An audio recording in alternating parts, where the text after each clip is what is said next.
Jadi di sini saya harap partisipasi dari Bapak Ibu dalam diskusi ini. Tentu saja tujuan dari pembelajaran ini yaitu mengaktifkan pengetahuan awal apa yang telah dipelajari sebelumnya tentang konsep pendidikan Ki Dewantara. Kemudian guru akan nanti memaknai atau menjelaskan makna kontrol dari teori William Glasser. Selanjutnya Bapak Ibu dapat menjelaskan makna disiplin positif, kemudian mengamati penerapannya dalam lingkungan, serta kaitan teori kontrol dengan 3 motivasi perilaku manusia. Jadi seperti yang saya jelaskan sebelumnya, bahwa filosofi Ki Dewantara itu yaitu kita sebagai guru hanya bisa menuntun murid dalam pembelajaran. Jadi di sini tentu kita tidak bisa memaksa murid dalam pembelajaran, kita hanya bisa menuntunnya, bukan menuntut. Jadi Ki Dewantara mengibaratkan guru itu sebagai petani, bisa dikatakan di sini petani jagung. Jadi tugas guru itu hanyalah di sini ada kutipannya, itu kita ambil contoh berbuat paradigma dengan hidup tumbuh-tumbuhan seorang petani. Dalam hakikatnya sama kewajibannya dengan seorang pendidik yang menanam padi misalnya, hanya dapat menuntun tumbuhnya padi. Ia dapat memperbaiki kondisi tanah, memelihara tanaman padi, kemudian memberi pupuk dan air, membasmi ulat-ulat dan jamur-jamur yang mengganggu hidup tanaman padi. Jadi kita sebagai pendidik hanya bisa menuntun murid kita. Jadi jika ada perilaku murid itu yang kurang baik, itu yang harus dituntun. Karena kita tahu bersama bahwa murid itu telah membawa kodrat-kodrat pada dirinya yang baik. Jadi tugas guru hanya bisa menuntun kodrat-kodrat agar kodrat-kodrat itu ditumbuhkan oleh murid. Kemudian adapun hal-hal yang tidak baik atau perilaku yang tidak baik dari murid itu harus sedikit-sedikit kita sadarkan bahwa itu yang tidak baik, kita hilangkan. Kemudian adapun pertanyaan pemantik di sini, apa pentingnya menciptakan suasana positif di lingkungan Anda?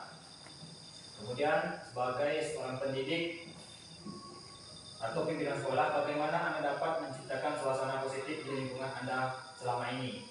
Selanjutnya, apa hubungan antara menciptakan suasana positif dengan proses pembelajaran yang berpihak pada murid?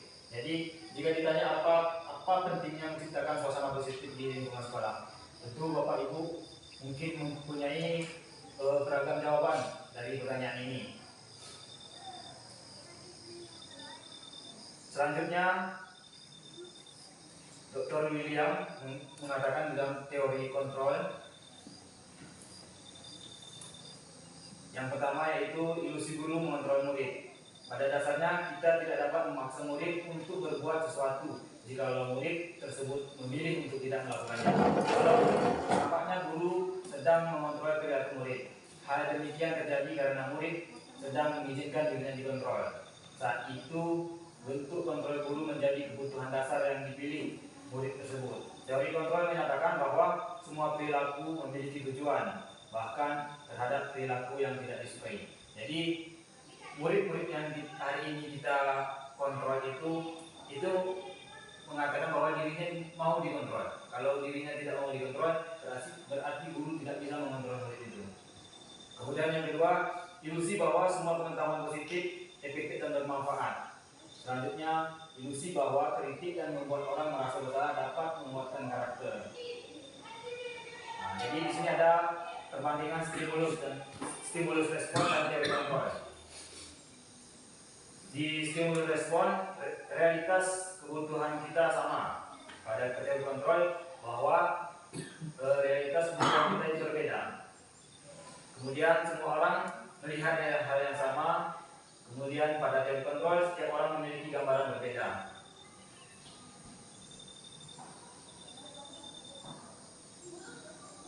Kemudian disiplin positif, di sini disiplin positif merupakan suatu cara penerapan disiplin yang mengajarkan anak bertanggung jawab dan menumbuhkan keabsahan diri berdasarkan nilai-nilai dan kebajikan.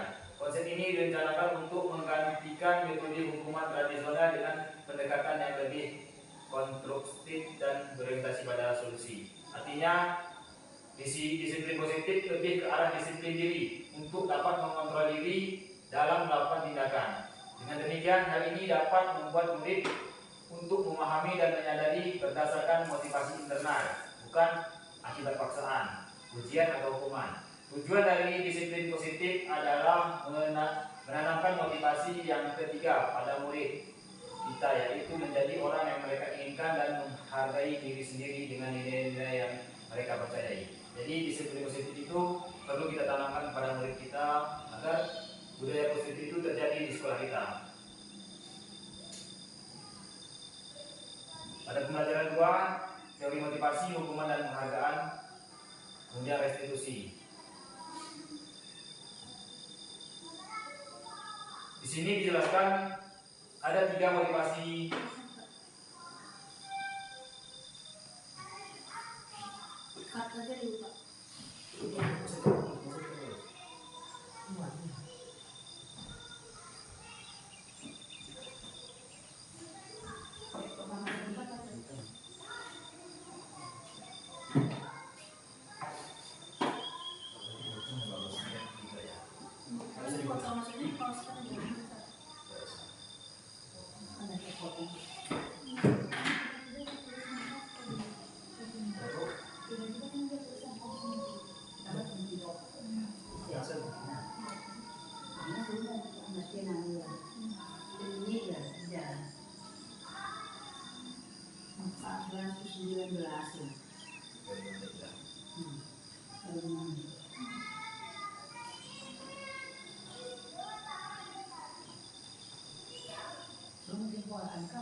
Baiklah Bapak Ibu, saya lanjutkan. Di sini ada 3 motivasi perilaku manusia. Yang pertama, untuk menghindari ketidaknyamanan atau hukuman. Yang kedua, untuk mendapatkan imbalan atau penghargaan dari orang lain. Kemudian yang ketiga, menjadi orang yang mereka inginkan dan menghargai diri sendiri dengan nilai-nilai yang mereka percaya.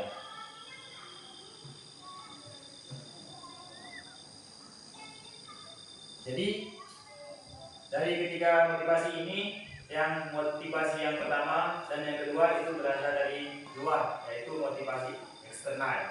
Kemudian motivasi yang ketiga adalah motivasi internal, itu berasal dari diri sendiri. Kalau yang satu dengan yang kedua itu berubah-ubah. Kemudian kalau yang ketiga itu murni dari dirinya sendiri. Kita beri contoh saja. Yang pertama itu contohnya anak-anak datang ke sekolah atau anak-anak mengerjakan tugas. ada sebagian dari anak-anak itu mengerjakan tugas itu karena takut itu, tidak menghindari tidak nyamanan atau hukuman, takut dihukum. Dia mengerjakan tugas itu karena takut dihukum. Terpaksa dia. Kemudian yang kedua bisa juga terjadi, yaitu dia mengharap imbalan, mengharap nilai, mengharap pujian dari gurunya. Kemudian kalau yang ketiga itu memang dia ingin bisa, makanya dia mengerjakan tugas itu. Dia tertantang. Di sini 3 motivasi perilaku manusia. Yang pertama, menghindari ketidaknyamanan atau hukuman. Ini adalah tingkat terendah dari motivasi perilaku manusia. Biasanya orang yang memotivasi perilakunya untuk menghindari hukuman atau ketidaknyamanan akan bertanya, apa yang akan terjadi apabila saya tidak melakukannya. Sebenarnya mereka sedang menghindari permasalahan yang mungkin muncul dan berpengaruh pada mereka secara fisik, psikologis maupun tidak terpenuhinya kebutuhan mereka. Bila mereka tidak melakukan tindakan tersebut, motivasi ini bersifat eksternal. Kemudian yang kedua yaitu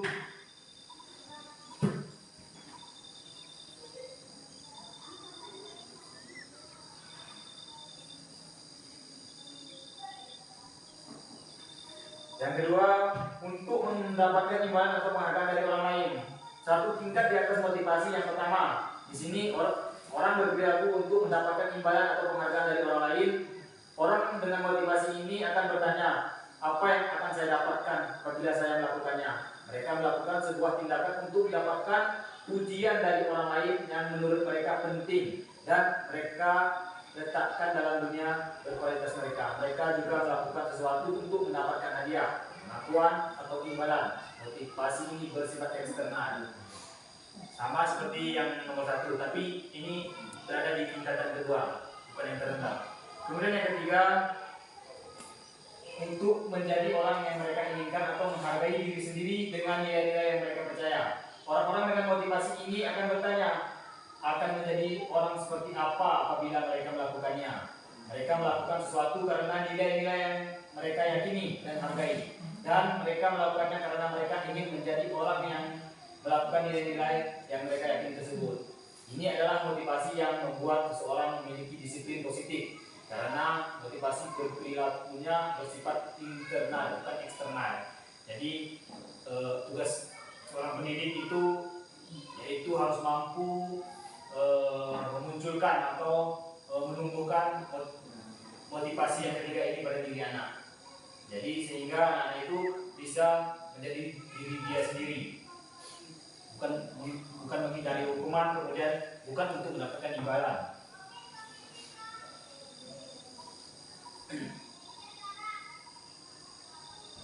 Kemudian yang kedua di sini ada hukuman dan penghargaan. Kegiatan pemandinya di sini, bacalah kasus Ibu Anas di bawah ini dan cobalah jawab pertanyaan-pertanyaan yang diberikan. IPA kurang menguasai pelajaran matematika, sehingga pada saat pembelajaran tersebut berlangsung, dia lebih banyak berdiam diri atau menggambar di buku pelajarannya. Pada saat guru matematikanya, Pak Seno, menanyakan pertanyaan IPA menjadi gugup dan tak sengaja menjatuhkan tasnya dari kursi, serta tiba-tiba menjadi gagap pada saat berupaya menjawab. Seluruh kelas pun tertawa melihat perilaku IPA yang bicara tergagap dan terkejut tersebut.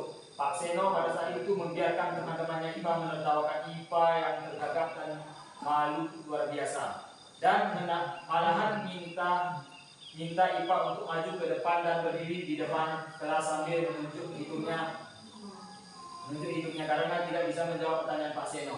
Kelas makin gaduh dan anak-anak pun tertawa melihat IPA di depan kelas memegang ujung hidungnya. Jawablah kedua pertanyaan ini dan berilah minimal 2 tanggapan terhadap jawaban Anda.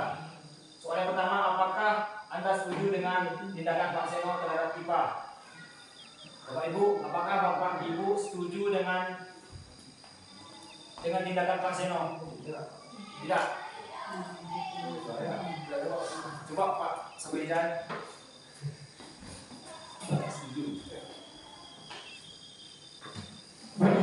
Karena saya tidak setuju dengan Pak Seno karena menjatuhkan mental kepada anak. Setuju kan? Itu sifatnya menyatukan mental. Iya, Pak. Oke, terima kasih Pak Rijal. Ibu mungkin jawab. Setuju kan? Tidak selesai. Menurut saya Pak kurang setuju karena itu membuat sama seperti dikatakan Pak Rijal tadi, menjatuhkan mental anak tersebut serta memberikan hukuman kepada anak tersebut. Jadi kita kan sekarang dilarang untuk menghukum siswa itu sendiri. Kalau seandainya seperti cerita ini itu namanya kena hukuman siswa itu memang dilarang. Ya. Maka saya tidak setuju dengan keadaan demikian. Oke, terima kasih Bu. Ya, jadi jawabannya saya tidak setuju karena yang dilakukan Pak Seno itu sifatnya menghukum, menjatuhkan mental ya. Kemudian pertanyaan nomor 2, menurut Anda tindakan Pak Seno terhadap IPA adalah sebuah hukuman ataukah konsekuensi? Mungkin Bu ini menjawab, apakah itu hukuman atau konsekuensi? Kalau menurut saya itu konsekuensi karena dia kan tidak menguasai. Ya. Jadi Pak Seno sengaja, padahal Pak Seno udah tahu kalau dia tidak menguasai, malah seperti menuntut harus bisa gitu menjawab. Terima kasih Bu Deni. Jadi di sini jawaban Bu Deni itu konsekuensi karena IPA yang tidak menguasai pelajaran matematika disuruh maju karena sebelumnya IPA itu hanya terdiam. Mungkin ada jawaban yang lain, hukuman atau konsekuensi? Silakan Pak Bos. Terima kasih. Sekilas saya juga belum baca semua konteks teks ya. Tindakan Pak Seno itu memberikan hukuman kan gitu. Tapi sebenarnya inti masalahnya kalau lihat ceritanya itu nggak di situ Pak, kurang menguasai, kurang menguasai pelajaran matematika. Nah ini yang menurut saya, itu pendapat saya seharusnya Pak Seno ini lebih dulu cari penyebab kenapa dia bisa tidak tahu. Jadi apa basicnya sebenarnya si IPA ini kan? Mungkin itu ya antara konsekuensi dan hukuman itu mana yang lebih dekat? Saya pun kurang tepat. Tapi sebaiknya Pak Seno itu cari tahu dulu kenapa dia bisa kurang memahami. Gitu. Terima kasih. Terima kasih Pak Bos. Nah, baik, jawaban dari Bapak Ibu ini hanya soal matematik. Nanti akan kita pelajari apa itu hukuman, apa itu konsekuensi. Jadi kalau hukuman itu dia sifatnya itu satu arah, yaitu tidak direncanakan, tidak disepakati dia, tidak disepakati oleh murid sama gurunya, murid dengan kepala sekolah, itu random, asal dia itu. Kalau hukuman, kalau konsekuensi itu dia sudah disepakati sebelumnya. Buat ikatan gitu. Ya, buat kesepakatan. Yang kedua apabila melanggar, Ya baru itu konsekuensinya ada. Ya. Tapi kalau hukuman ini, kalau hukuman itu satu arah dia, diputuskan gimana diputuskan oleh gurunya, tanpa ada perjanjian. apa ada perjanjian sebelumnya. Kita lihat di sini, karena kalau sifat hukuman itu sifatnya identitasnya gagal, dia menggagalkan dia. Kalau identitas sukses itu ada disiplin, di situ ada konsekuensi dan restitusi. Pada hukuman itu, ini kata-katanya ungkapannya sesuatu yang menyakitkan harus terjadi. Kalau konsekuensi itu sesuatu harus terjadi. Kemudian restitusi itu merupakan pilihan. Kemudian yang pada hukuman tidak nyaman untuk murid atau anak untuk jaga waktu panjang. Jadi pikiran seperti yang dilakukan Pak Seno pada IPA tadi. Jadi itu seperti dibully karena ditertawakan, tapi Pak Seno membiarkan teman-teman yang lain menertawakan IPA. Kemudian kalau timbul konsekuensi, dia tidak membuat tidak nyaman, tapi dalam waktu yang pendek, sebentar cuma. Kemudian kalau restitusi itu menguatkan untuk murid atau anak jangka waktu panjang, dikuatkan dia. Seperti yang dikatakan Pak Gus tadi, murid itu ditanya dulu, kenapa bisa si IPA ini kalau belajar matematika kurang menguasai, kemudian diam. Kenapa? Apa alasannya? Atau bisa jadi gurunya yang salah, gurunya yang kurang memberikan media atau kurang penjelasannya kurang ini, lagi pada guru matematika. Kemudian pada hukuman itu yang ketiga itu menjadi korban, kemudian mendapat keadilan, kemudian pada konsekuensi itu korban bisa diabaikan. Kali ini harus diadili dia. Kemudian murid atau anak akan tersakiti. Kalau dihukum itu tersakiti dia. Kalau dikasih konsekuensi yaitu murid dibuat tidak nyaman aja, bukan disakiti. Kemudian pada restitusi murid mendapatkan pengobatan. Berdasarkan bagian di atas, maka kita bisa menyimpulkan bahwa hukuman bersifat tidak terencana atau tiba-tiba. Anak atau murid tidak tahu apa yang akan terjadi dan tidak dilibatkan. Hukuman bersifat satu arah dari pihak guru yang memberikan, dan murid hanya menerima suatu hukuman tanpa melalui suatu kesepakatan atau pengarahan dari pihak guru, baik sebelum atau sesudahnya. Hukuman yang diberikan bisa berupa fisik maupun psikis. Murid atau anak disakiti oleh suatu perbuatan atau kata-kata. Sementara disiplin dalam bentuk konsekuensi sudah terencana atau sudah disepakati, sudah dibahas atau disetujui oleh murid dan guru. Umumnya bentuk-bentuk konsekuensi dibuat oleh guru atau di sekolah, dan murid sudah mengetahui sebelumnya konsekuensi yang akan diterima bila ada pelanggaran. Pada konsekuensi, murid tetap dibuat tidak nyaman untuk jangka waktu pendek. Konsekuensi biasanya diberikan berdasarkan suatu data yang umumnya dapat diukur. Misalnya setelah 3 kali tugasnya tidak diselesaikan pada waktu yang telah diberikan, atau murid melakukan kegiatan di luar kegiatan pembelajaran, misalnya mengobrol, maka murid tersebut akan kehilangan waktu bermain dan harus menyelesaikan tugas karena ketertinggalan. Peraturan dan konsekuensi yang mengikuti ini sudah diketahui sebelumnya dan diukur oleh murid. Sikap guru di sini senantiasa memonitor murid. Jadi kalau konsekuensi itu dia sifatnya relevan dia dengan apa kegiatan yang berlangsung. Contohnya ini tadi. Contohnya di sini pada kegiatan di kelas ada siswa yang mengobrol. Jadi konsekuensinya bisa kita berikan dikurangi waktu istirahatnya. Seharusnya waktu istirahat itu 15 menit. Jadi dia di 10 menit terakhir baru bisa istirahat. Karena dia harus ada yang harus dia kerjakan. Jadi efeknya itu baik, bukan menyakiti murid atau siswa. Jadi di sini ada hukuman dan konsekuensi. Mencatat 100 kali di dalam buku kalimat "saya tidak akan terlambat lagi karena terlambat ke sekolah". Ini hukuman atau konsekuensi? Hukuman. Mencatat 100 kali. Hukuman atau konsekuensi itu? Konsekuensi. Karena ada aturan Ya. Ya.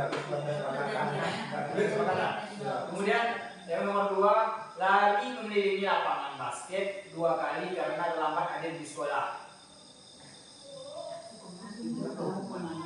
Hukuman. Apanya bagus? Kalau aku menyakiti atau enggaknya itu dari mana? Ya, di mana nih?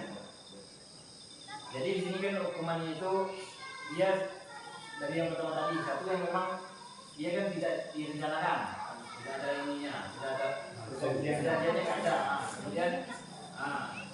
Kemudian yang kedua dia itu tidak relevan dengan kejadian yang terjadi. Kalau yang nomor 2 itu relevan nggak ya? Siswa yang terlambat ke sekolah disuruh lagi lapangan. Ya, berarti ini adalah hukuman. Kemudian yang ketiga, membersihkan coretan yang dibuatnya di meja tulis. Ini konsekuensi ya. Berani mencoret. Ya, dihapus. Konsekuensi. Kemudian murid diminta push up 15 kali karena tidak menggunakan masker ke sekolah. Hukuman ya, hukuman. Kemudian yang ketiga, menggantikan kertas tugas teman yang telah dicoret-coret. Konsekuensi. Kemudian berjemur di lapangan basket pukul 12 siang karena mengobrol dengan teman. Teman. Murid diminta bertelanjang kaki sepanjang hari karena tidak menggunakan sepatu warna hitam sesuai peraturan sekolah. Murid. Karena itu kan pelanggar peraturan sekolah harus mereka. Bagaimana? Hukuman itu Pak. Hukuman. Ya, biasanya kalau tingkat SD nggak tahu saya, cuma kalau di SMP Pak harus hitam sepatu kan. Ya memang mengaturnya. Ya, Mengaturnya ada. Tapi timbal balik tadi Ya. maksud saya timbal baliknya tidak harus dibuka Ya. atau yang lebih ringan dari itu. Ya. Kali ini Pak Bos ya. Tadi dua-duanya. Setelah ada kami tidak menggunakan sepatu itu kan apa itu ya? Ini hukuman. Ya, karena dia kan kita bisa lihat dari efek yang diberikan juga. Ya, nah gigitan ini kan jadi ini ya, jadi ya malu karena disakiti dalam jangka waktu yang lama. Iya. Ya. Kalau seperti yang dalam sekolah memang ada aturannya. ya ada aturan dia. Ya, aturannya ada. Tapi bayi nggak ada aturan sekolah. Tapi hukumannya saya rasa jarang ya orang dari aturan itu hukumannya langsung dikasih tahu bahwa nanti kalau nggak pakai sepatu hitam berjemur nanti. Biasanya jarang. Buat kesepakatan Ya. biasanya dia imbang. Kalau tidak memakai beda warna, Ya. ada satu beda warna, mungkin bukan alasan atau mungkin pulang suruh ganti lagi. Kemudian yang selanjutnya murid diminta berseodan ya. Yang selanjutnya berdiri di depan kelas sambil mengangkat kaki satu karena tidak bisa menjawab pertanyaan. Hukuman. Ya. Kemudian membersihkan tumpahan air di meja tulis karena tersenggol pada saat belajar. Konsekuensi. Kemudian kehilangan 10 menit jam istirahat untuk mengerjakan tugas karena terlambat datang dan tertinggal pelajaran selama 10 menit. Konsekuensi. Selanjutnya duduk di bangku di pinggir lapangan pada jam istirahat. Tidak diizinkan bermain oleh guru piket karena mencederai teman saat bermain di lapangan. Itu bisa jadi konsekuensi. Ya, konsekuensi. Karena dia istighfar ya. Kemudian hukum oleh penghargaan. Jadi penghargaan itu banyak efek sampingnya ternyata Bapak Ibu. Di sini dijelaskan pengaruh jangka pendek dan jangka panjang. Penghargaan efektif jika kita menginginkan seorang melakukan sesuatu yang kita inginkan dalam jangka waktu pendek. Memang untuk jangka waktu pendek, kalau kita ingin mengharapkan orang melakukan sesuatu, kita harus memberi dia penghargaan agar dia langsung mengerjakan. Tapi ini berefek samping dia. Selanjutnya, jika kita menggunakan penghargaan lagi dan lagi, maka orang tersebut akan tergantung pada penghargaan yang diberikan serta kehilangan motivasi dari dalam dirinya. Selanjutnya, jika kita mendapatkan penghargaan untuk melakukan sesuatu yang baik, maka selain kita senantiasa berharap mendapatkan penghargaan tersebut, kita pun menjadi tidak menyadari tindakan baik yang kita lakukan. Selanjutnya, penghargaan tidak efektif. Kenapa dikatakan penghargaan tidak efektif? Di sini dijelaskan suatu penghargaan adalah suatu benda atau peristiwa yang diinginkan, yang dibuat dengan persyaratan hanya jika Anda melakukan ini, maka Anda akan mendapatkan penghargaan yang diinginkan. Jika saya mengharapkan suatu penghargaan atau tidak mendapatkannya, maka saya akan kecewa dan berkecil hati, serta kemungkinan lain lain kali saya tidak akan berusaha sekeras sebelumnya. Kemudian jika kita memberikan seorang atau suatu penghargaan untuk melakukan sesuatu, maka kita harus terus-menerus memberikan penghargaan itu jika kita ingin orang tersebut meneruskan perilaku yang diinginkan. Selanjutnya, orang yang berusaha berhenti merokok atau orang yang berusaha diet menguruskan badan, bila diberikan penghargaan hampir pasti tidak berhasil. Jadi seperti yang poin nomor 3 itu, jadi ketika kita memberikan penghargaan kepada orang lain, dia akan selalu mengharapkan penghargaan itu. Nah, jadi jika kita tidak memberikan penghargaan itu kepada dia, maka dia tidak mau mengerjakan. Jadi yang terbangun itu yaitu motivasi yang kedua tadi. Dia melakukan itu hanya karena mengharapkan penghargaan, bukan karena dari dirinya. Ya, dari dirinya. Kemudian penghargaan merusak hubungan. Kenapa dikatakan merusak hubungan? Karena ketika seorang diberi penghargaan atau dipuji di depan orang banyak, maka yang lain akan merasa iri dan sebagian dari mereka akan tidak menyukai orang-orang yang diberikan penghargaan tersebut. Selanjutnya, jika seorang guru sering memberikan penghargaan kepada murid-muridnya, besar kemungkinan murid-muridnya termotivasi hanya untuk menyenangkan gurunya. Mereka tidak akan bersikap jujur kepada guru tersebut.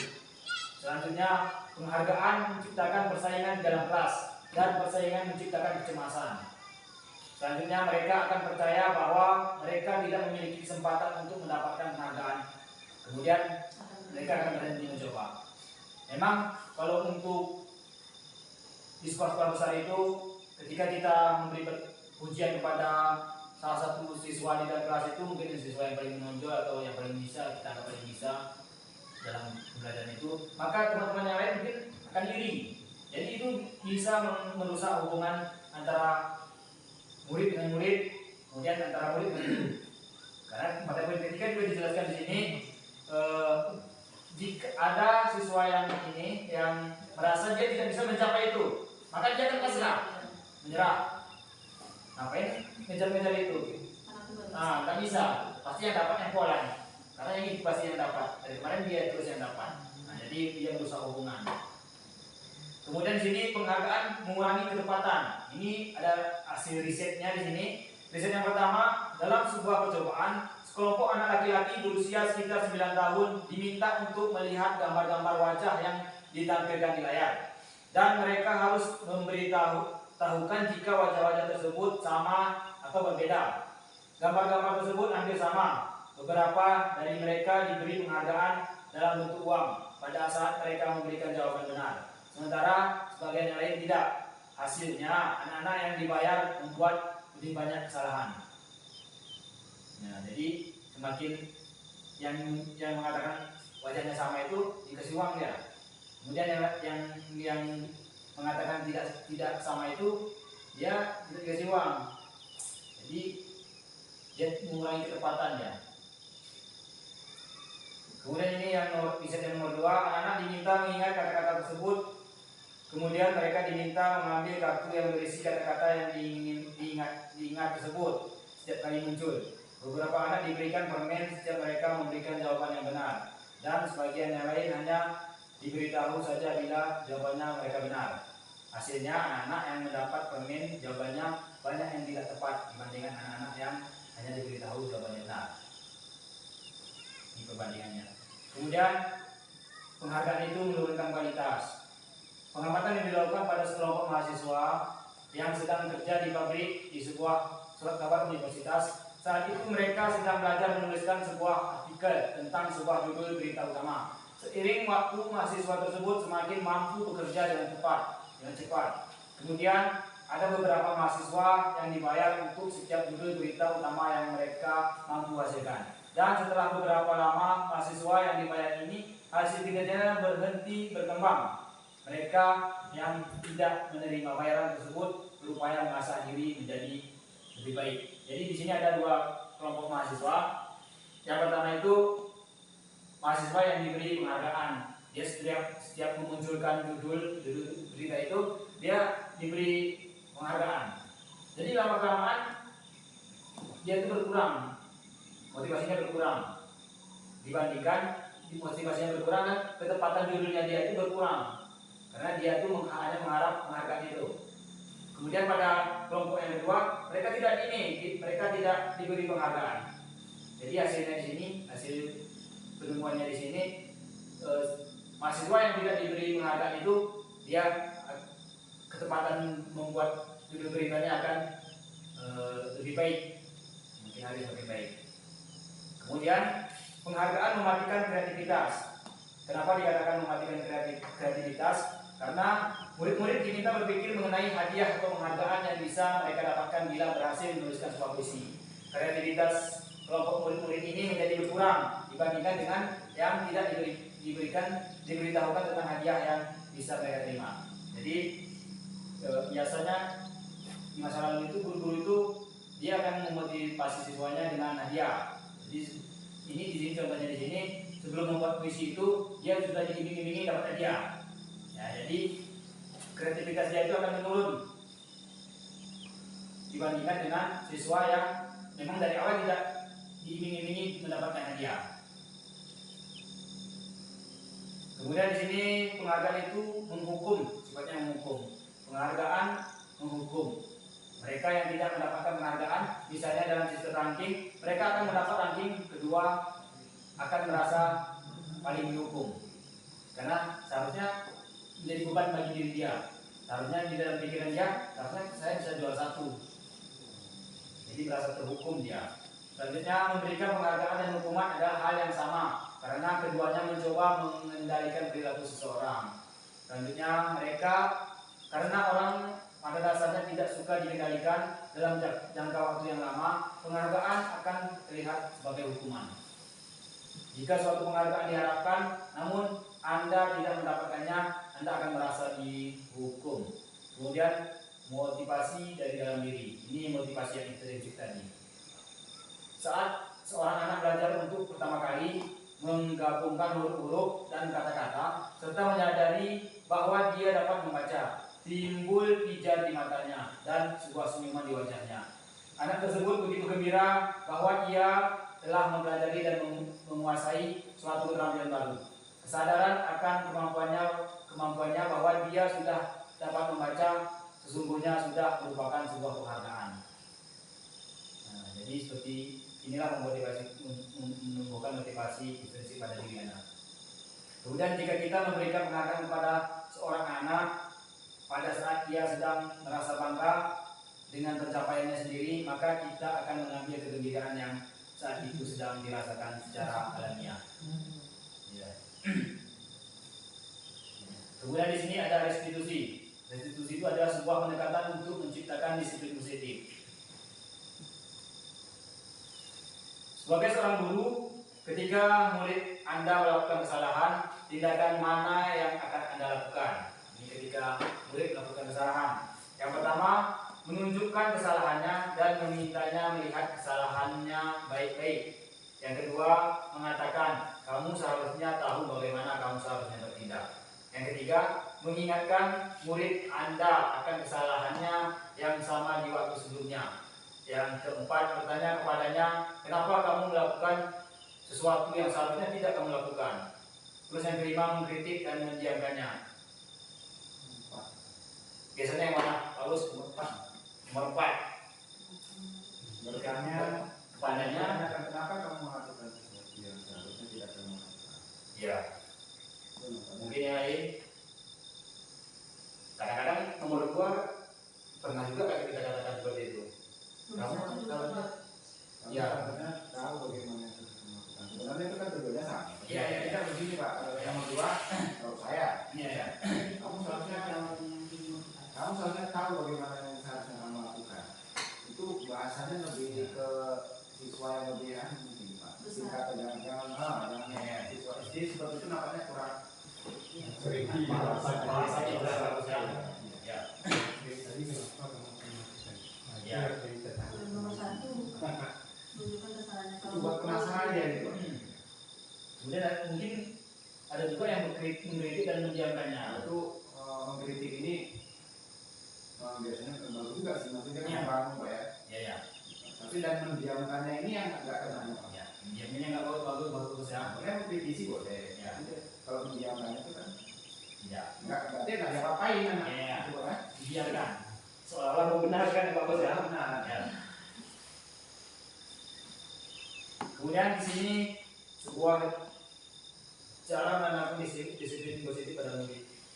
Restitusi itu adalah proses menciptakan kondisi bagi murid untuk memperbaiki kesalahan mereka sehingga mereka bisa kembali pada kelompok mereka dengan karakter yang lebih kuat.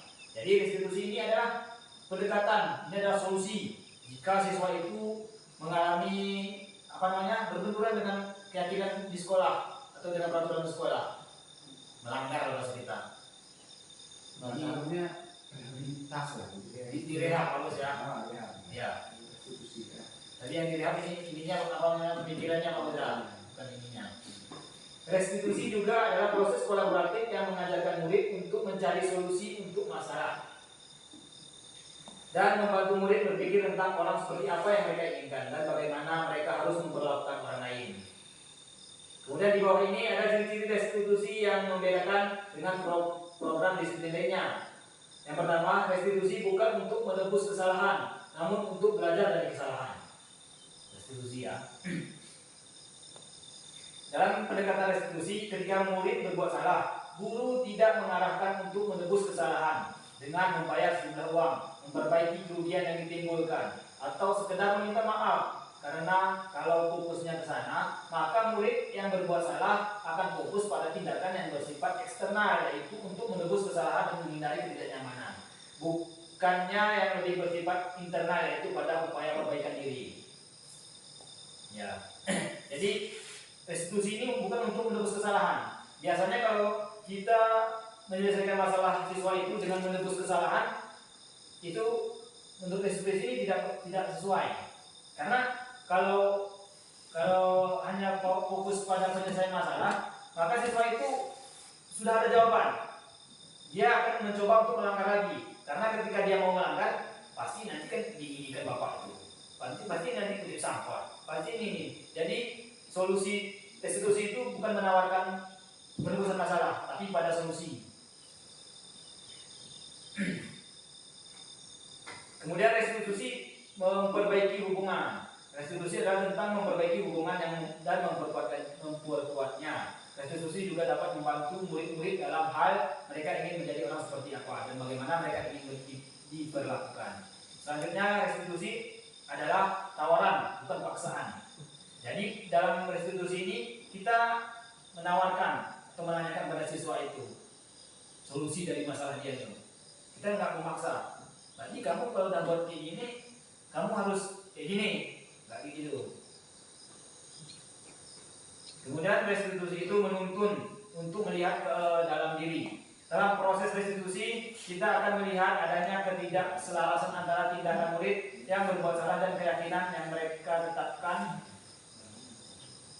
yang mereka tentang orang seperti apa yang mereka inginkan. Untuk membimbing proses pemulihan diri, guru bisa bertanya kepada mereka, yaitu kamu ingin menjadi orang seperti apa? Ini adalah pertanyaan-pertanyaan yang untuk menyelesaikan masalah melalui pendekatan restitusi. Yang kedua, kamu akan terlihat, terdengar dan terasa seperti apa kalau kamu sudah menjadi orang yang seperti itu. Kemudian restitusi mencari kebutuhan dasar yang mendasari tindakan. Untuk berpindah dari evaluasi diri ke restitusi diri, penting bagi murid untuk memahami dampak dari tindakan pada orang lain.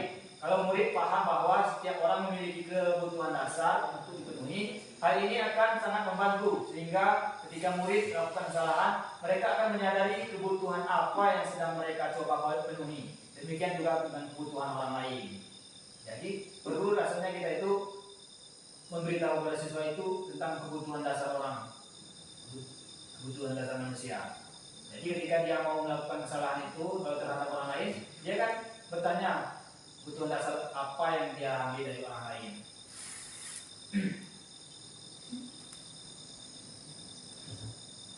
Kemudian restitusi diri adalah cara yang paling baik.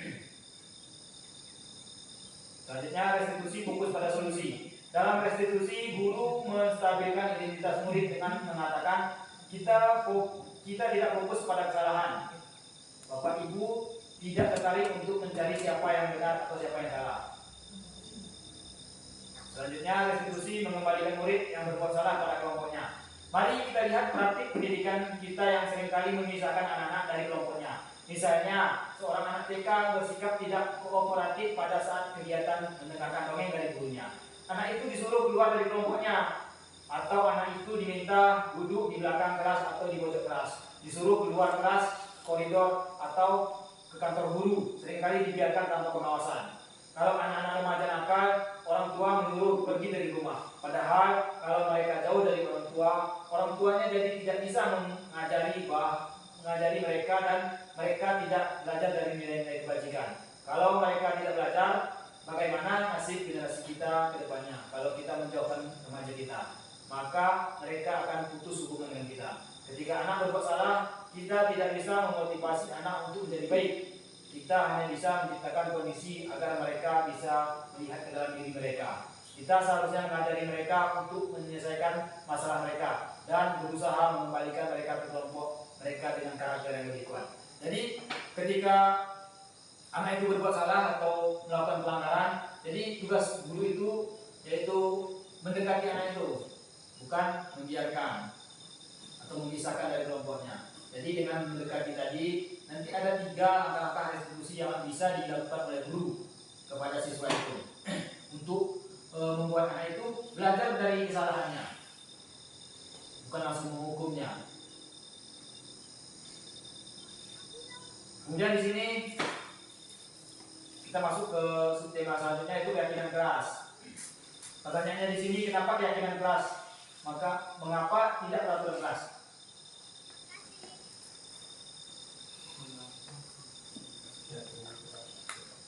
Ya, kenapa keyakinan keras bukan peraturan keras? Kemudian yang kedua, mengapa adanya keyakinan keras penting untuk terbentuknya sebuah budaya positif?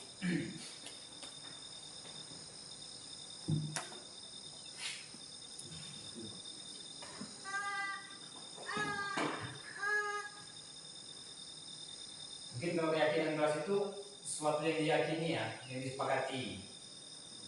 Ya. Ya. Ya, kesepakatan yang pastinya. Kalau peraturan itu kan kita bisa buat sendiri aja.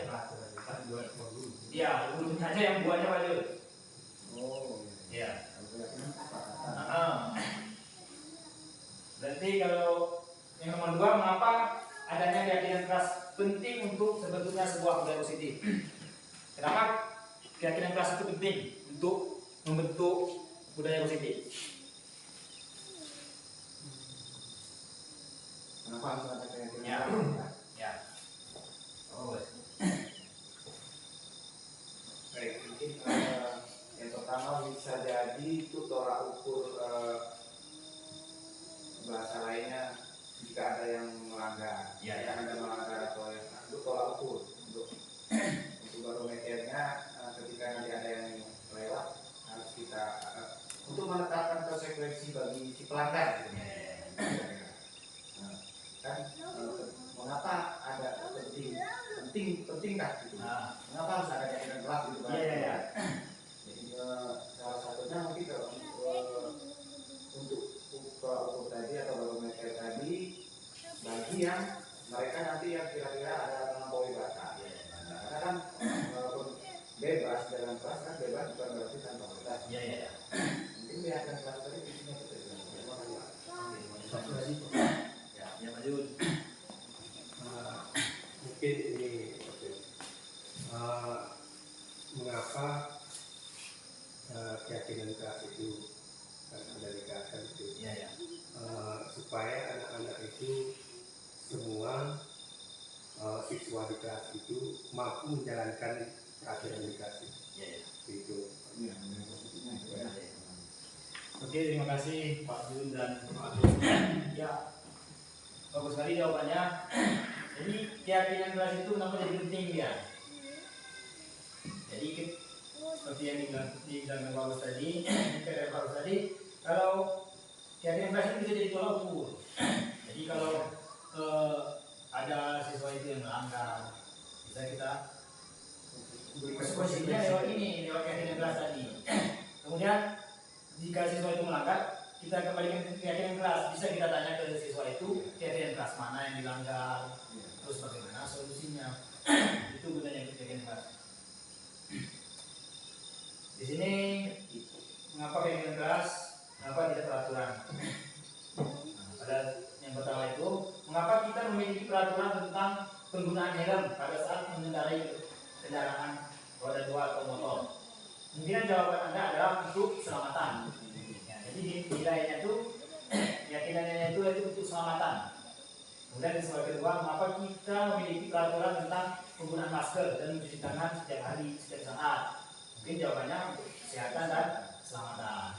Nilai-nilai keselamatan dan kesehatan inilah yang kita sebut sebagai suatu keyakinan.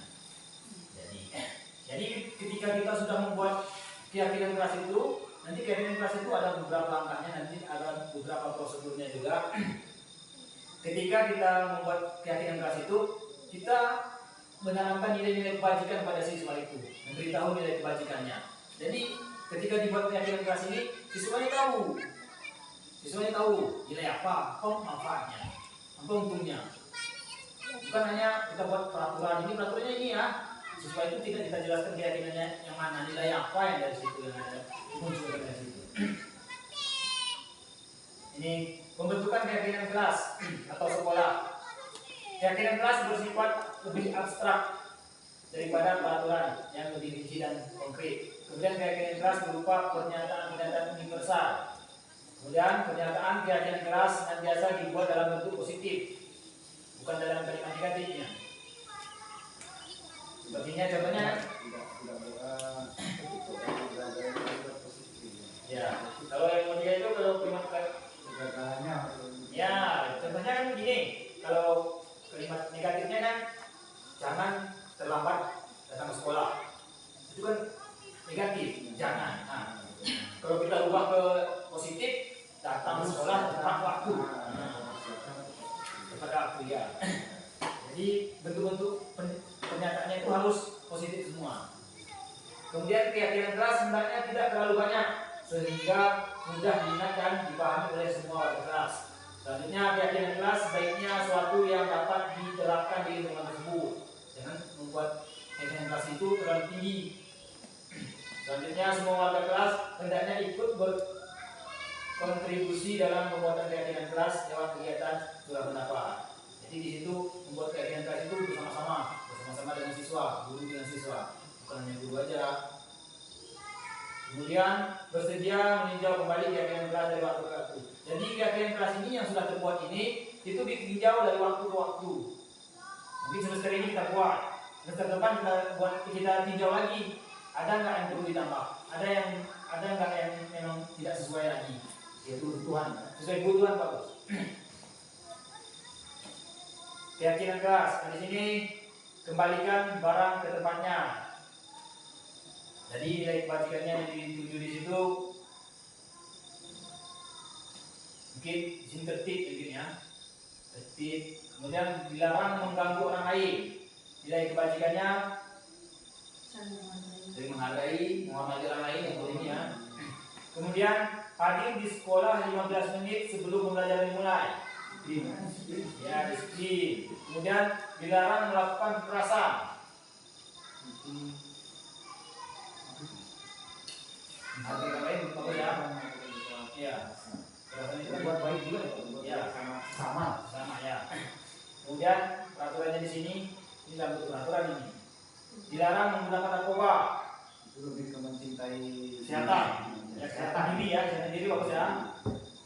Kemudian bergantian atau menunggu giliran. Tertib ya. Orang tertib kan ya. Tertib ya. Nah, tertib. Ya.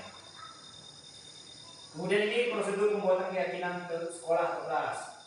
Yang pertama, mempersilahkan warga sekolah untuk atau murid-murid di kelas untuk berturah pendapat tentang peraturan yang disepakati di sekolah. Jadi ketika wali kelasnya nih, contohnya wali kelasnya. Jadi sebelum membuat keyakinan kelas itu, dia harus melakukan langkah-langkah ini. Dia meminta pendapat dari siswanya. Apa yang mau kita buat? Nanti dicurahkan siswa itu dicatat semua. Kemudian ini yang kedua, mencatat semua masukan dari murid di papan tulis atau di kertas yang bisa dilihat dari poster. Selanjutnya susun keyakinan kelas sesuai prosedur pembentukan keyakinan sekolah atau kelas. Ganti kalimat-kalimat dalam bentuk yang bentuknya negatif menjadi bentuk positif. Yang tadi. Nih kalimat negatif nih, contohnya jangan berlari di kelas atau koridor. Menjadi kalimat positifnya, berjalanlah di kelas atau koridor. Karena kalau berlari itu kan bisa ini ya, atau tinggal kelas diganti dengan pembelajaran yang tertunda. Yang keempat, tinjau kembali daftar curah pendapat yang sudah dicatat. Ini kita tinjau lagi. Kemudian kegiatan ini juga merupakan pengalaman untuk peraturan keyakinan kelas.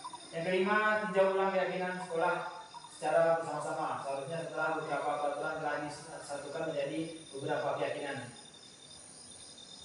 Selanjutnya, setelah keyakinan kelas atau sekolah selesai dibuat, maka semua warga kelas dipersilakan meninjau ulang dan menyetujui dengan menandatangani keyakinan sekolah atau kelas tersebut, termasuk guru dan semua murid. Jadi itu disetujui. Jadi ketika ada yang melanggar, kita ini nanti biasanya lewat itu bisa sebagai alat nanti. Kemudian yang ketujuh, keyakinan sekolah atau kelas selanjutnya bisa diletakkan di dinding kelas di tempat yang mudah dilihat oleh warga sekolah, agar siswa itu terbiasa dia lihat keyakinan. Ini contohnya keyakinan kelas. Ini ada tabel T dan tabel Y. Yang pertama itu tampak seperti dan tidak tampak seperti. Yang pertama itu melihat semua anggota kelompok. Yang tidak tampak sepertinya itu mengucilkan salah satu temannya di kelas. Kemudian subtema yang selanjutnya yaitu kebutuhan dasar manusia dan dunia berkualitas. Jadi nanti di sini gurunya dapat menjelaskan kebutuhan dasar yang tadi motif dari tindakan manusia atau murid. Selanjutnya, guru nanti dapat menganalisis dampak tidak terpenuhi kebutuhan dasar terhadap pelanggaran peraturan dan tindakan yang sesuai dengan nilai kewajiban. Ini pertanyaan pemantiknya, Ibu. Ibu Ambar, guru wali kelas 2 di SD Pelita Hati, sedang bingung menghadapi ulah salah satu murid di kelasnya, Doni. Beberapa anak di kelas 2 telah datang padanya dan mengeluh Doni yang seringkali meminta bekal makanan siang mereka dengan paksa. Jika Anda menghadapi situasi seperti Ibu Ambar, apa yang akan Anda lakukan? Menurut Anda, apakah alasan Doni melakukan hal itu? Ya, bagus ya. Sebagai Ibu Ambar, bagus. Terima kasih Pak. Jika posisi saya menjadi Ibu Ambar, yang pertama saya lakukan, saya cari tahu kenapa Doni bisa selalu meminta bekal makanan dari temannya, ya, sehingga temannya mengeluh, merasa terbebani, merasa tidak nyaman dengan sikap Doni. Kemudian kira-kira apa alasan Doni melakukan hal itu? Nah, ini bisa banyak versi, bisa jadi dia itu tidak makan di rumah, sehingga dia bisa minta-minta dengan mereka. Dan yang kemungkinan kedua, Doni ini memang senang, memang nyaman dia melakukan hal itu, karena dia merasa nyaman jika tidak setelah mengganggu teman, setelah orang lain tidak nyaman, dia nyaman. Itu ada sifatnya seperti itu. Nah, mungkin kalau tindakan yang jika kasus yang kedua yang terjadi, kemungkinan kita perlu membuat yang seperti Bapak bilang tadi, restitusi, Pak ya, meluruskan karena kenapa dia bisa nyaman dengan berbuat salah. Ini perlu kita laksanakan restitusi yang kedua. Mungkin itu Pak, terima kasih Pak. Oke, terima kasih Pak Agus. Kemudian apa yang jawab lagi? Nah, luar biasa jawaban tadi Pak Agus. Mari kita lihat di lembar selanjutnya. Nah, jadi ini ada 5 kebutuhan dasar manusia. Seluruh tindakan manusia memiliki tujuan tertentu. Semua yang kita lakukan adalah usaha terbaik kita untuk mendapatkan apa yang kita inginkan. Ketika kita mendapat apa yang kita inginkan, sebetulnya saat itu kita sedang memenuhi suatu atau lebih dari satu kebutuhan dasar kita, yaitu kebutuhan untuk bertahan hidup, kemudian kebutuhan kasih sayang dan kebutuhan kasih sayang dan rasa diterima, kemudian kebebasan, kesenangan dan penguasaan. Ketika seorang murid melakukan suatu perbuatan yang bertentangan dengan nilai-nilai kebajikan atau melanggar peraturan, hal itu sebenarnya dikarenakan mereka gagal memenuhi kebutuhan dasar mereka. Untuk lebih jelasnya, mari kita lihat satu persatu kelima kebutuhan dasar manusia. Jadi di sini ada 5 kebutuhan dasar manusia. Yang pertama yaitu bertahan hidup. Yang kedua, kasih sayang dan rasa diterima. Yang ketiga, kebebasan. Yang keempat, kesenangan.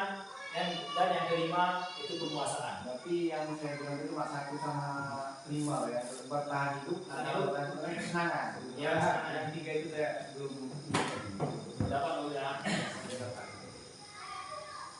Yang pertama, kebutuhan bertahan hidup. Kebutuhan bertahan hidup adalah kebutuhan yang bersifat fisiologis untuk bertahan hidup, misalnya kesehatan, rumah, dan makanan. Kebutuhan biologis sebagai bagian dari proses reproduksi termasuk kebutuhan untuk tetap bertahan hidup.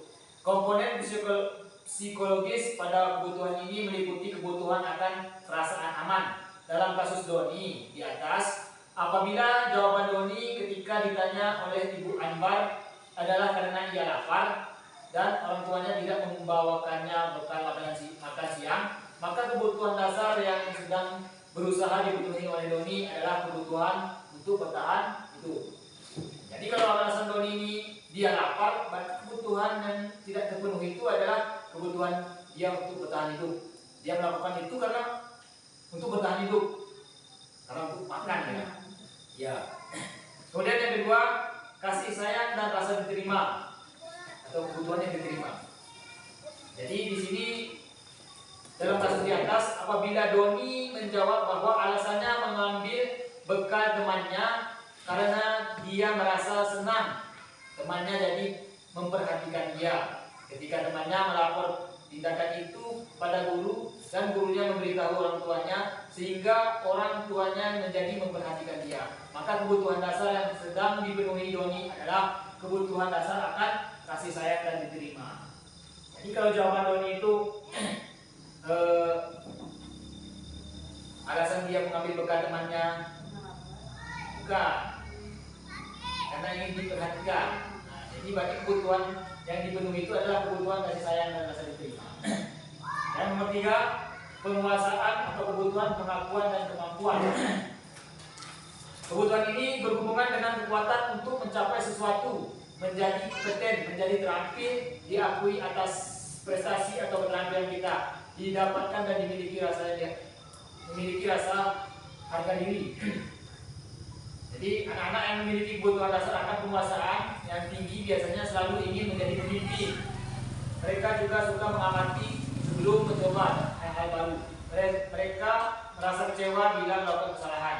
Mereka juga biasanya rapi dan sistematik dan selalu ingin mencapai terbaik. Dalam kasus di atas, apabila jawaban Doni adalah dia merasa hebat karena temannya jadi takut dengan dia, maka menuruti keinginannya, maka sebetulnya Doni sedang berusaha memenuhi kebutuhan dasarnya, yaitu kekuasaan.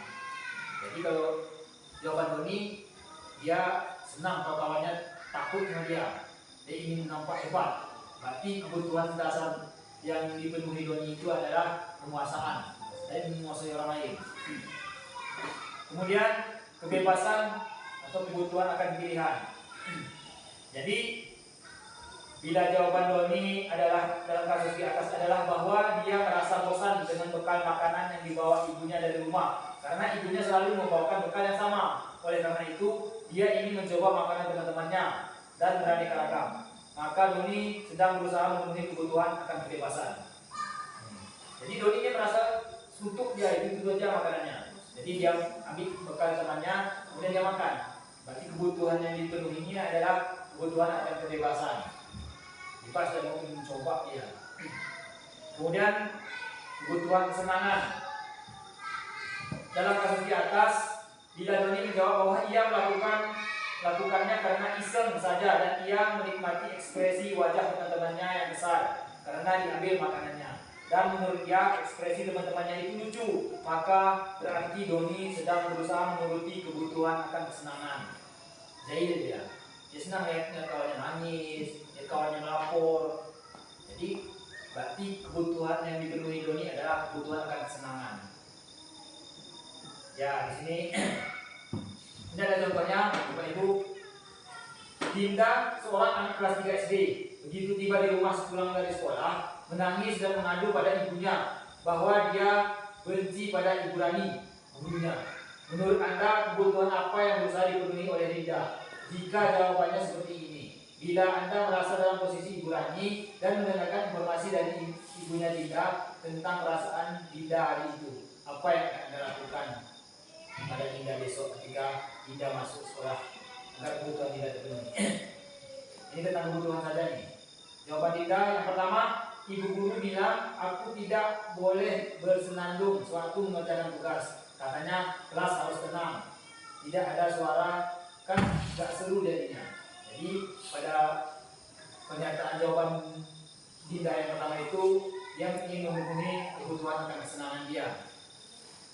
Padahal walaupun mungkin tempatnya salah ya, jadi tindakan di sini tindakan kurang besoknya setelah mendengar informasi dari ibunya Dinda ini, yaitu harus menjelaskan mungkin ya, menjelaskan kepada Dinda tadi bahwa keyakinan kelas kita ada tentang menghargai orang lain. Jadi ada waktunya bersenandung, tapi jangan ketika sedang belajar mengerjakan tugas. Kemudian yang kedua, ibu guru tidak menyapa aku hari ini, padahal aku pakai jepit rambut baru. Jadi kebutuhannya itu kasih sayang, tapi dan perhatian. Tapi tindakan Ibu Rani besoknya mungkin memuji dia, memuji dia. Selanjutnya, aku bosan, masa belajarnya cuma begitu aja, dengerin ibu guru aja. Ini tentang kebebasan. Berarti Rani ini, si Dinda ini pengen bebas, pengen pelajaran itu bervariasi. Selanjutnya, aku sebel, gambarku tidak rapi. Malah ibu guru nunjukin ke teman-temanku di depan kelas. Jadi dia tentang penguasaan, dia merasa tidak dihargai, dia ingin nampak dihargai dia. Nah, kemudian pada yang kasus yang kedua, tahun ini Dimas genap berusia 17 tahun. Ia senang sekali ketika ayahnya mulai mengajarkan cara menyetir mobil. Setiap akhir pekan ia berlatih menyetir. Ia terlihat senang sekali berlatih sampai akhirnya ia bisa menyetir mobil dengan baik dan lancar. Ketika ibunya bertanya pada Dimas, apa yang membuat dia ingin bisa menyetir mobil? Ketika jawaban Dimas adalah seperti ini, kebutuhan apa yang dia penuhi? Ini jawaban Dimas. Yang pertama, aku merasa bangga dan keren. Berarti kebutuhannya itu tentang penguasaan. Dia diperhatikan. Kemudian biar bisa jalan-jalan naik mobil sama teman-temanku. Berarti dia kebutuhan kasih sayang dan rasa diterima. Rasa diterima dan kasih sayang ini dia ingin berada di kelompok kadang-kadang dia. Kemudian yang ketiga, aku senang bisa pergi ke tempat-tempat yang aku suka. Ini bebas ya. Kemudian menyetir mobil itu seru. Jadi tentang kesenangan. Kemudian karena pelajaran 2.5-nya di sini tentang restitusi, yaitu 5 kontrol. 5 kontrol guru.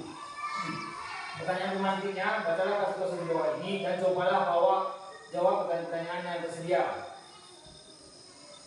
Kisah dan Hana dipanggil masuk ke dalam ruang Ibu Dewi, kepala sekolah SMA Makmur. Ibu Dewi baru saja mendapat pengaduan dari Ibunda Tisa bahwa Hana menggunakan kata kasar dan merendahkan Tisa di sosial media. Nah, jadi di sini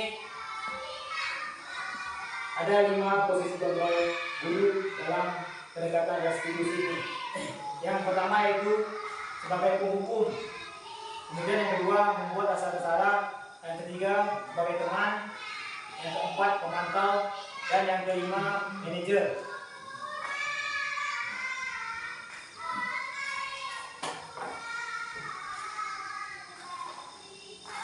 Nah, jadi di sini singkat saja, yaitu pada yang pertama itu tentang menghukum. Seorang guru bisa menggunakan hukum fisik ataupun verbal. Orang-orang yang menjalankan posisi penghukum senantiasa mengatakan bahwa sekolah memerlukan sistem atau alat yang dapat lebih menekan murid-murid lebih dalam lagi. Guru-guru menerapkan posisi menghukum akan berkata, ini contoh-contoh kalau kata-kata kita yang menghukumi murid, itu patuhi aturan saya atau awas, kamu selalu bersalah, pasti selalu yang terakhir itu saya. Guru seperti ini senantiasa percaya hanya ada satu cara agar pembelajaran bisa berhasil, yaitu dengan cara dia. Jadi dia itu menghukum, walaupun menghukumnya secara verbal, secara ucapan. Ini posisi kontrol yang kedua, yaitu membuat merasa bersalah.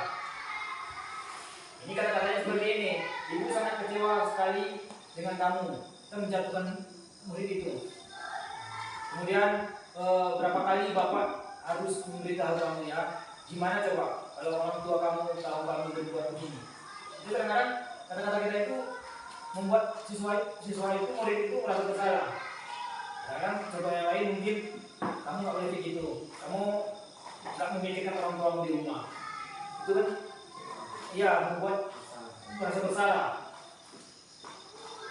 Karena pada posisi ini guru bersuara lebih lembut, membuat rasa bersalah akan menggunakan bimbingan yang membuat orang lain tidak nyaman, rasa bersalah dan rendah diri. Kemudian sebagai teman, guru pada posisi ini tidak akan menyakiti murid, namun akan tetap berupaya mengontrol murid melalui persuasi. Posisi teman pada guru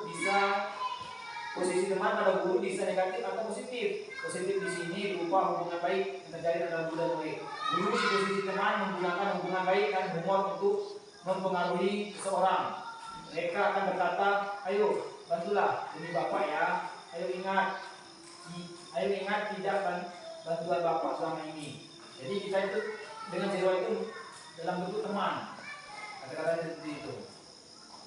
Contoh yang lain mungkin, ayo kerjakan tugasnya, nanti bapak dimana sekolah. Ayo jangan ribut, nanti bapak dimana sekolah, ribut tugas sekolah nanti.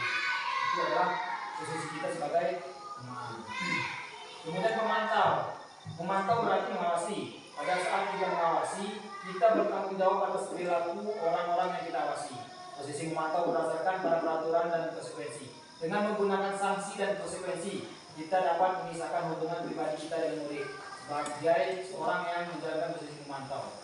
Ini biasanya tempat pertanyaan yang diberikan oleh seorang pemantau. Yang pertama, peraturannya apa? Apa yang telah kamu lakukan? Sanksi apa atau konsekuensi apa? Jadi kalau kita sebagai pemantau biasanya kata-kata seperti ini yang biasanya keluar dari diri kita. Seorang pemantau sangat mengandalkan perhitungan, catatan, dan apa yang dapat digunakan untuk bukti agar perilaku seseorang. Contohnya mungkin di kelas, kamu kemarin juga udah mengerjakan PR, ini kan mengerjakan PR. Kita kan memantau, kita punya data yang di diri kita, karena kemarin dia ada data. Kamu kemarin terlambat, ini terlambat lagi. Itu posisi kita sebagai pemantau. Ini adalah manajer, posisi terakhir. Manajer adalah posisi di mana guru membuat sesuatu bersama dengan murid. Ini kita dengan murid ini membuat sesuatu itu. Mempersilahkan murid mempertanggungjawabkan perilakunya, mendukung murid agar dapat menemukan solusi atau permasalahannya sendiri. Orang manajer telah memiliki keterampilan di posisi teman maupun pemantau, dan dengan demikian bisa jadi dua waktu tertentu kembali pada kedua posisi tersebut yang diperlukan. Namun bila kita menginginkan murid kita menjadi manusia yang merdeka, mandiri dan bertanggung jawab, maka kita perlu mengacu pada restitusi yang dapat menjadikan murid kita seorang manajer bagi dirinya. Nah, ini seorang manajer akan berkata pada muridnya bagaimana memperbaiki kesalahan yang ada. Ini contoh-contoh yang ucapan yang biasanya dilontarkan oleh seorang manajer, apa yang kita yakini. Kembali kita tadi apa yang kita yakini, apa yang kita sepakati. Kemudian apa kamu meyakininya, apa yang meyakininya. Kemudian jika kamu meyakininya, apa kamu bersedia memperbaikinya. Kemudian jika kamu memperbaiki ini, hal ini menunjukkan apa tentang dirimu. Kemudian apa rencana kamu untuk memperbaiki hal ini. Nih, adik yang terlambat hadir ke sekolah. Kalau posisi menghukum itu kan nadanya biasanya tinggi, kemudian pasal tubuhnya mungkin matanya melotot, dahinya menunjuk. Perkataannya di sini terlambat lagi, pasti terlambat lagi, selalu datang terlambat. Kapan bisa datang tepat waktu? Kemudian tanyakan pada diri Anda, bagaimana perasaan murid bila guru berbicara seperti itu pada saat muridnya datang terlambat? Hasilnya, kemungkinan murid marah dan mendendam dan bersifat agresif. Bila jadi sesudah kembali duduk, murid tersebut akan mencoret-coret bukunya atau meja tulisnya. Lebih buruk lagi, sekolah murid bisa murid melihat motor atau mobil bapak ibu guru dan akan menggores kendaraan tersebut dengan paku. Ini efek samping dari menghukum itu. Makanya menghukum itu tidak dianjurkan. Kalau membuat rasa bersalah, ini kata-katanya, Adi, kamu ini bagaimana ya? Kamu sudah berjanji dengan ibu tidak akan terlambat lagi. Kamu kenapa ya senang sekali mengecewakan ibu? Ibu sudah benar kecewa. Itu adalah kata-kata untuk membuat rasa bersalah. Kemudian kalau sebagai teman, Adi, ayolah, bagaimana sih kamu? Kemarin kamu sudah janji ke bapak, bukan? Kenapa terlambat lagi? Ambil dari awal ini. Kemudian kalau sebagai pemantau, selanjutnya sebagai manajer, nada suara tulus, bahasa tubuh tidak kaku, mendekat ke murid. Jadi gurunya bisa melakukan hal ini. Adi, apakah kamu mengetahui jam berapa sekolah dimulai? Kemudian, tahu Pak, jam 7. Ya, jadi kamu terlambat. Kira-kira bagaimana kamu akan memperbaiki masalah ini? Selanjutnya, Adi bisa menanyakan teman-teman ya Pak untuk mengajar tugas yang tertinggal. Nah, guru baik, itu bisa dilakukan. Apakah besok akan ada masalah untuk kamu agar bisa hadir tepat waktu ke sekolah? Tidak Pak, saya bisa hadir tepat waktu. Kemudian gurunya baik, saya menghargai usaha kamu untuk memperbaiki diri. Ini adalah cara-cara manajer dalam menyelesaikan masalah.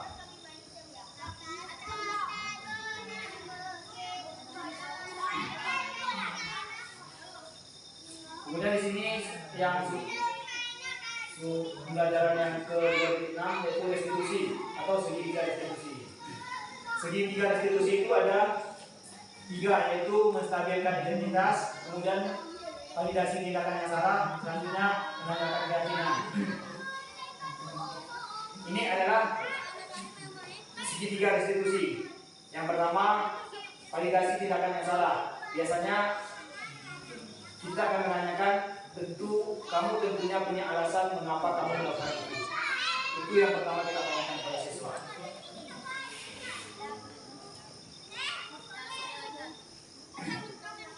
Saya ulangi ya, di sini ada menstabilkan ini, menstabilkan identitas dulu. Kita stabilkan dulu identitasnya. Biasanya kalau siswa itu ketika melakukan kesalahan atau melanggar keyakinan itu, dia biasanya emosi atau tidak terkendali. Jadi yang pertama kita lakukan itu yaitu kita stabilkan dulu identitasnya. Jadi pertanyaan yang kita lakukan ke siswa itu, setiap orang pasti pernah melakukan kesalahan. Atau kamu bukan satu-satunya yang pernah melakukan kesalahan. Jadi tujuan ini, apa yang kita lakukan agar siswa itu mau terbuka dengan kita, mau bercerita dengan kita. Kalau kita langsung, kenapa ini? Kenapa langsung ini? Apa yang kamu lakukan? Apa yang kamu berbuat? Itu kan tidak membuat siswa itu tambah takut tutup ya. Jadi kalau segitiga institusi ini kita lakukan, jadi siswa itu lebih terbuka. Kemudian yang kedua, kita validasi tindakan yang salah. Tindakan yang salah, kita tanya ke dia, ke siswa yang kedua itu. Kamu tentunya punya alasan mengapa melakukan itu. Ya, jadi dengan kita stabilkan dulu, kemudian kita tanya tindakan yang salahnya, siswa itu biasanya langsung akan bercerita. Kemudian yang bisa dilakukan juga, adakah cara yang lebih efektif untuk mendapatkan apa yang kamu inginkan. Kemudian yang ketiga, setelah kita tahu siswa itu tahu salahnya apa, kemudian kita tanya keyakinan yang tersepakati, keyakinan keras yang telah disepakati. Kemudian kita tanya ke siswa itu, murid itu, kamu ini menjadi orang seperti apa? Kamu menjadi seorang seperti apa? Itu dijelaskan solusi. Ini adalah langkah-langkah untuk menstabilkan atau kata-kata yang bisa dilakukan untuk menstabilkan identitas. Biasanya yang pertama, berbuat salah itu tidak apa-apa. Selanjutnya tidak ada manusia yang sempurna. Kemudian saya juga pernah melakukan kesalahan seperti itu. Kemudian pada validasi tindakan kita lakukan dengan suatu tujuan, yaitu memenuhi kebutuhan dasar. Kalau kita memenuhi kebutuhan dasar apa yang mendasari sebuah tindakan, kita akan bisa membantu cara-cara efektif untuk memenuhi kebutuhan tersebut. Dan kata-katanya di sini biasanya, padahal kamu bisa melakukan hal yang lebih buruk dari ini. Kemudian kamu pasti punya alasan mengapa melakukan ini. Jadi dengan kata-kata seperti ini, biasanya siswa itu akan terbuka, ya, terbuka. Kemudian diceritakan yang sejujurnya. Karena yang kita harapkan ini kan jujur-jujurnya dari siswa itu, jujurannya kita minta. Dan pada sisi yang ketiga yaitu menanyakan keyakinan. Dari kontrol mengatakan bahwa kita pada dasarnya bermotivasi secara internal. Ketika identitas sukses telah tercapai pada langkah satu tadi, dan tingkah laku yang salah telah divalidasi pada langkah dua, maka anak akan siap untuk menghubungkan dengan nilai-nilai yang dipercaya dan berpindah menjadi orang-orang yang dia inginkan. Pertanyaan-pertanyaan di bawah ini menghubungkan keyakinan anak dengan keyakinan kelas atau keluarga. Apa yang kita percaya sebagai kelas atau keluarga. Kemudian apa nilai-nilai umum yang kita telah sepakati.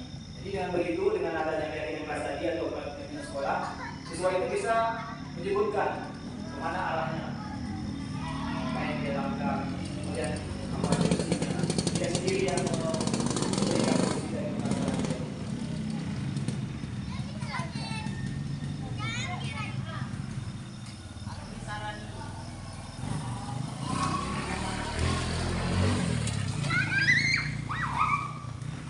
Kemudian di sini ada percakapan. Di sini ada percakapan antara Joko dan Pak Joko dan Mario dan Adi. Mario, Adi, Bapak tadi dengar laporan dari guru tiket di kantin. Sebenarnya kalian dalam keadaan masalah ya? Apa yang bisa Bapak bantu? Apa yang terjadi? Jadi Mario mengatakan, ya Pak, tadi pada jam istirahat pagi kami main lempar-lemparan makanan di kantin. Tadi tidak sengaja malah terlempar kena wajah Ibu Dina, kepala sekolah, ketika beliau sedang berjalan. Kemudian Pak Joko menjawab lagi, kalian main lempar-lemparan makanan di kantin kena wajah Ibu Dina ketika beliau sedang lewat. Iya Pak, wajah sedih dan muka menunduk. Adi, ada informasi yang kamu mau tambahkan. Kami tidak bermaksud melakukannya, tapi apa, kata Pak Joko. Kemudian dijawab lagi Adi, tapi kami tidak sengaja. Pak Joko menjawab, melanjutkan, apakah kalian tahu bahwa kalian berada dalam masalah sekarang? Kemudian Mario dan Adi menjawab iya. Kemudian Pak Joko melanjutkan, baiklah, Bapak di sini bukan untuk mencari siapa yang salah. Bapak di sini untuk mencari penyelesaian sama-sama. Berpikir sama-sama tentang apa yang bisa kita lakukan untuk memperbaiki situasi ini. Kalian pasti melakukan ini ada alasannya. Pasti seru ya main lempar-lemparan makanan ini. Mario dan Adi menjawab, iya Pak Joko, ya, Bapak bisa melihat kalian merasa senang melakukannya, tapi yang kalian lakukan itu merugikan orang lain sehingga mereka sekarang kalian dalam masalah. Ya Pak. Kemudian Pak Joko melanjutkan, sekarang mari kita bicara tentang keyakinan kelas dan keyakinan sekolah kita. Apa yang kita percaya, yang mana yang kalian belum tunjukkan. Mario menjawab, kita harus bersikap baik satu sama lain. Kemudian Adi menghormati orang lain dan menghormati diri sendiri. Kemudian dilakukan oleh Pak Joko, kalian berdua ingat dengan baik keyakinan kelas kita. Kita kembali pada ketika kalian main lempar-lemparan makanan dan mengenai Ibu Dina. Apakah ketika kalian melakukan itu kalian menghormati orang lain atau lingkungan? Mario dan Adi menjawab tidak. Kemudian, tapi kalian mendapat rasa senang. Menurut Bapak ada cara untuk mendapatkan rasa senang. Apa merugikan orang lain? Bagaimana menurut kalian? Iya Pak. Kemudian Pak Joko menunjukkan, nah sekarang mari kita menggunakan keyakinan kelas kita. Besok kita bantu dan kalian bisa memperbaiki perilaku lebih baik lagi. Setelah 3 tahap itu dilakukan, guru dapat menanyakan pada anak-anak apa yang ingin mereka lakukan untuk memperbaiki situasi saat itu. Di sini restitusi dapat dilakukan. Kemudian posisi kontrol restitusi. Sebagai guru, sebaiknya jika menggunakan posisi kontrol manajer. Sebab jika berperan sebagai manajer, guru dapat berbuat sesuatu bersama murid, memberi kesempatan pada murid untuk mempertanggungjawab atas perilakunya dan mendukung murid agar dapat menemukan solusi. Posisi manajer mengacu pada restitusi yang dapat dijadikan murid sebagai manajer bagi dirinya sendiri, sehingga dapat tercipta identitas positif pada diri murid.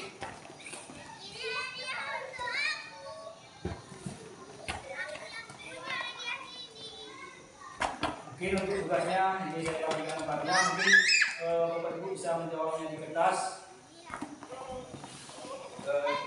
nanti kita kumpulkan.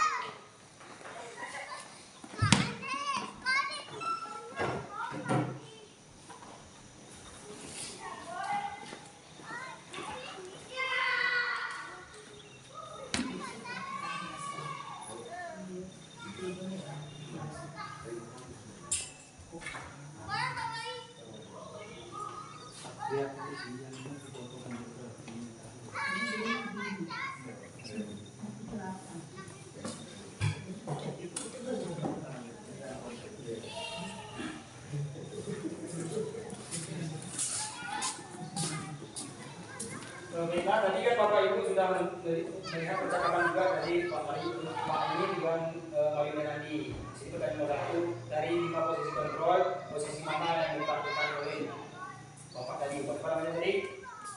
Pak Joko. Jelaskan. Kemudian yang kedua, kebutuhan apa yang berusaha dipenuhi oleh Maju dan Adi? Soalnya kalau sudah langsung ya langsung saja. Semuanya di depan aja. Langsung nomor 1. Kemudian yang nomor 3, apa yang dikatakan guru dalam tahap menstabilkan identitas? Validasi tindakan yang salah dan menanyakan keyakinan.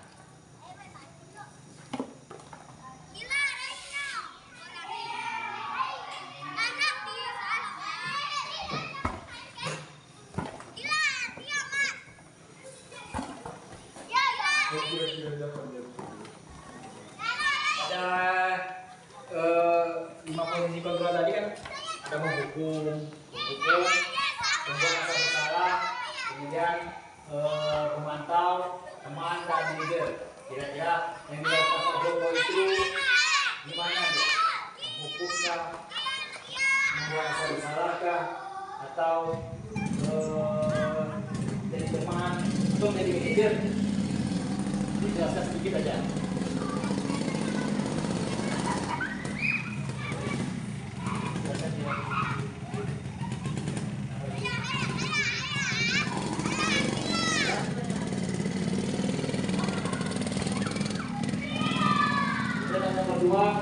Kebutuhan apa yang berusaha dipenuhi oleh Mario dan Adi?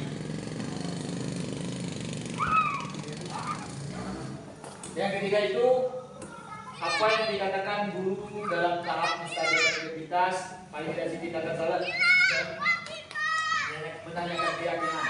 Itu sebentar lagi saya kembalikan lagi ke ini.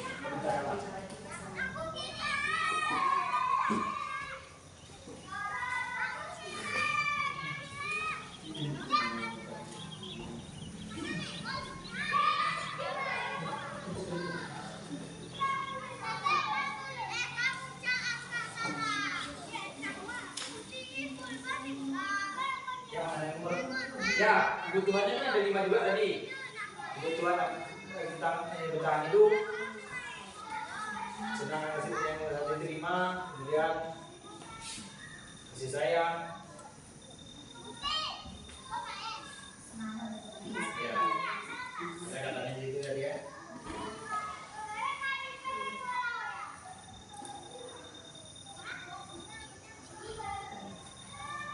Terima kasih.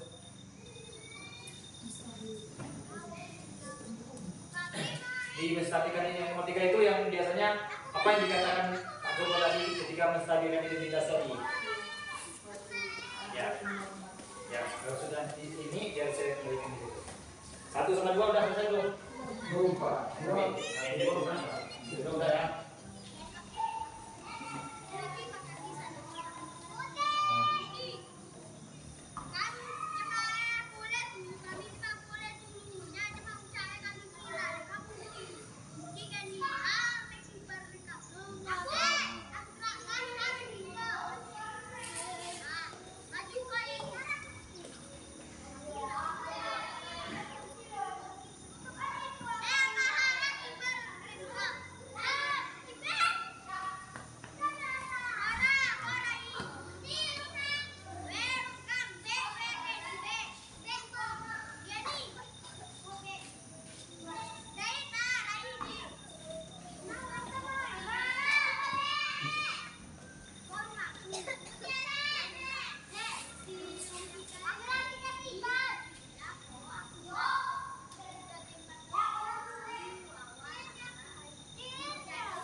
ini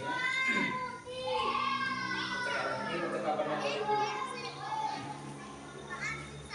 Kira-kira di percakapan ini itu kan yang kita nomor 3 tadi menstabilkan identitas. Apa kata-katanya yang dua dari Pak Joko itu? Ini setelah ini. Ya.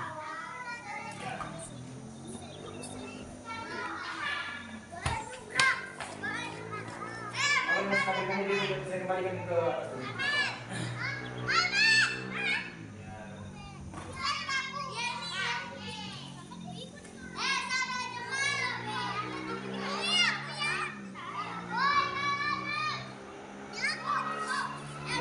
Ini menstabilkan identitas. Biasanya kata-katanya itu seperti ini. Buat saya itu tidak apa-apa. Tidak ada manusia yang sempurna. Saya juga pernah melakukan kesalahan seperti itu. Atau kita bisa menyelesaikan ini. Kemudian untuk validasinya ini, karena kamu bisa melakukan yang lebih buruk dari itu, atau kamu pasti punya alasan mengapa melakukan itu. Kemudian yang menanyakan keyakinan ini, apa yang kita percayai, jelas, apa nilai-nilai umum yang telah disepakati, apa yang kita tentang kelas yang ideal, atau kamu jadi orang yang seperti apa. Kembali dari kita.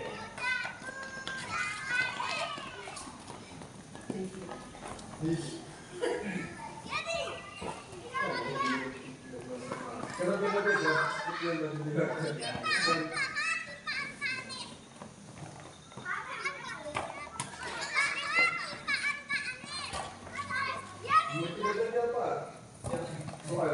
Soalnya jawabannya. Ya.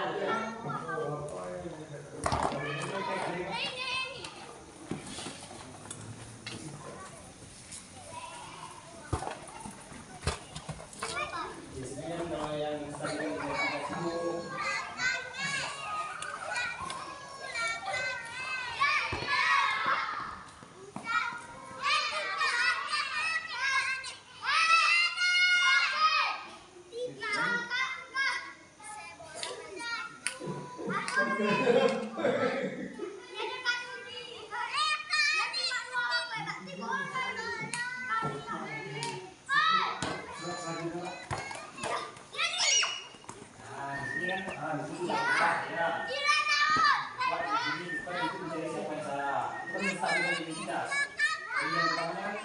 sesuatu menunduk ada salah terus distabilkan lagi sama Bapak Joko ini.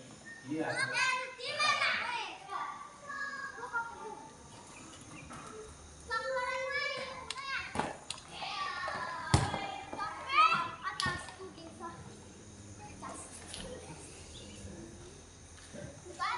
Nomor 2 itu paling berdua itu tentang kebetulan apa yang berusaha dipenuhi oleh Maria tadi.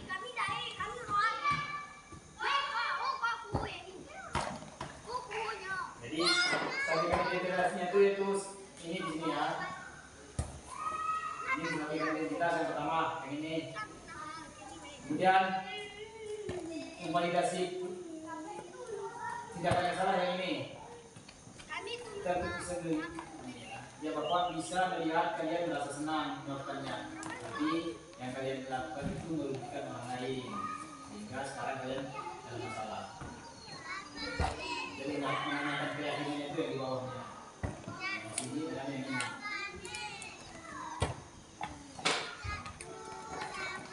Coba Pak Ijan. Jangan menjawab nomor 1. Soalnya kalau menurut saya kita kan Satu aja. iya, kalau menurut saya teman Pak. Teman. Ya. Kenapa teman terjadi? Karena Pak Joko tadi tidak mempermasalahkan yang telah terjadi negatif Pak. Ya, dia lebih dimasalahkan. Tapi dicari solusinya ya. Ya, tapi diberitahu solusi sama anak-anak. Jadi, ya. Kalau menurut saya ada dua Pak, sebagai teman satu, sebagai manajer satu. Ya, satu. Kenapa? Karena yang pertama dia itu kan menanyakan dulu kenapa kalian melakukan itu, kalian senang nggak udah melakukan itu kan gitu. Yang keduanya dia sebagai manajer Ya, bisa diselesaikan nanti ada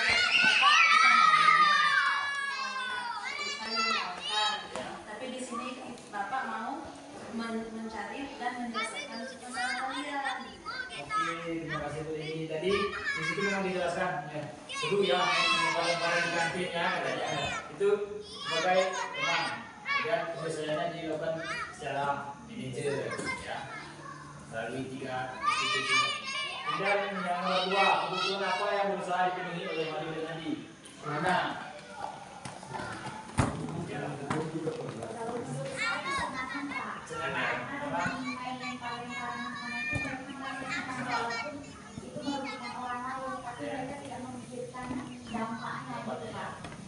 Oke, terima kasih Bapak Ibu.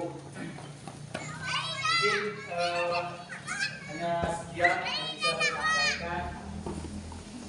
Kemudian yang terakhir kesimpulannya, kita sebagai guru sebaiknya kita menggunakan posisi kontrol sebagai manajer. Sebab jika berperan sebagai manajer, guru dapat berbuat sesuatu bersama murid, disesuaikan dengan murid, memberi kesempatan kepada murid untuk bertanggung jawab atas perilakunya dan mendukung murid agar dapat menemukan solusinya. Posisi kontrol manajer mengacu pada restitusi yang dapat menjadikan murid sebagai manajer bagi dirinya sendiri, sehingga dapat tercipta identitas positif pada diri murid. Mungkin hanya itu yang bisa saya sampaikan. Lebih dan kurang saya mohon maaf. Saya akhiri. Assalamualaikum warahmatullahi wabarakatuh.